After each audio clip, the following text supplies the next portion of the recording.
espaces verts pour une production innovante, ludique, éducative et nutritive.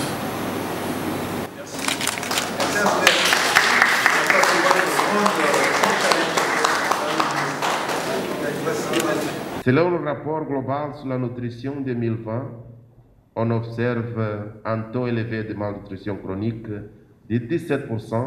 chez les enfants de moins de 5 ans, et un taux de surpoids de 40%, un taux d'obésité de 14,95% chez les adultes, un taux d'anémie de près de 58,9% chez les femmes en âge de procréer, et un taux d'allaitement maternel exclusif particulièrement bas de 5,1%. Cependant, la mise en œuvre des recommandations alimentaires nationales basées sur l'alimentation va au-delà de la campagne de communication imminente qui fera suite à la présente cérémonie. Pour influencer le régime alimentaire et en fin de compte le système alimentaire, les recommandations alimentaires nationales devraient être intégrées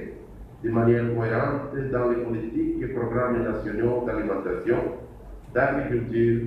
d'éducation ou de santé, appliquées dans différents secteurs, et impliquer un large éventail de parties prenantes issues du gouvernement, des organisations non gouvernementales, des médias, des secteurs privés et des communautés. Je voudrais saisir l'occasion offerte pour cette cérémonie pour vous remettre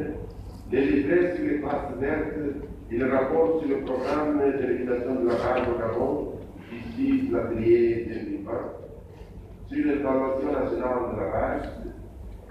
et au Gabon, lequel document devra être signé prochainement par le ministre de l'Agriculture et de la Santé. Avant de prendre mon propos, je réitère ici la volonté, la détermination de l'Organisation des Nations Unies pour l'alimentation et l'agriculture FAO, que j'ai l'honneur de représenter, à des engagements fermes et résolus, accompagner le Gabon dans ses politiques et actions en faveur de la promotion de la sécurité alimentaire et nutritionnelle. Monsieur le ministre, par la coopération avec la FAO, vous illustrez également qu'il est plus que nécessaire de surmonter les déséquilibres existants pour offrir une alimentation adéquate ainsi que des conditions de vie décentes à la population gabonaise. Cependant, cela passe par une éducation nutritionnelle que viennent combler le guide et les recommandations qui seront remis officiellement aujourd'hui car adressés à un large public. C'est dans cette optique que les services techniques du département que je me fais l'honneur de représenter devront s'atteler à faire en sorte que dans le processus de la refonte curriculaire, certains contenus des cours soient orientés vers cette vision d'une alimentation saine, avec pour objectif principal la consommation des produits locaux tels que vous le préconisez. Il est donc indéniable que ces outils permettront de sauvegarder et d'améliorer durablement l'agriculture de subsistance et la santé des populations gabonaises, facteur majeur du développement durable de notre pays. Aussi, le ministère chargé de la formation civique se porte garant d'être le porte-voix de ce guide et de ses recommandations afin de montrer l'intérêt d'une alimentation saine, variée et responsable. Alors, nous savons la population gabonaise qui est passée d'un mode beaucoup plus actif à un mode beaucoup plus citadin, des ruraux qui sont devenus une population urbaine et qui ont accumulé de mauvaises habitudes alimentaires. Donc ces recommandations et ce guide ont pour objectif de faire en sorte que la population revienne à des habitudes qui soient plus adaptées à leur nouvelle vie. On voit dans certains pays, que je ne citerai pas forcément, des publicités qui passent et qui disent qu'il est important de manger chaque jour 5 fruits et légumes, par exemple. C'est ça l'éducation alimentaire. Je voudrais saluer l'implication de toutes les parties prenantes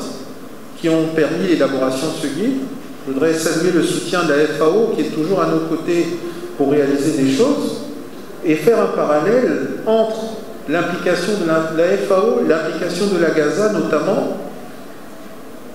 et l'autre programme dans lequel nous sommes impliqués au niveau du gouvernement, c'est Gabon Famille Verte. Puisque Gabon Famille Verte avait pour vocation, en période de Covid, de permettre à la population d'accéder à des protéines végétales sans avoir à dépenser d'argent pour se les procurer, tout en ayant la possibilité de manger beaucoup plus sainement, beaucoup plus équilibré, et par la même occasion de se faire un complément de revenus. Donc il y a eu un triple objectif à ce programme que nous allons d'ailleurs relancer dans les jours qui viennent. Donc, Gabon Famille Verte, les recommandations alimentaires et nutritionnelles, le guide alimentaire et surtout la prise en compte de ces recommandations par le ministère de l'Éducation nationale qui va intégrer ces questions dans les curricula, comme a dit ma collègue, et qui va faire en sorte que par le vecteur de l'école, nous arrivions à diffuser dans la société les bonnes pratiques et donc faire en sorte d'avoir une population en meilleure santé.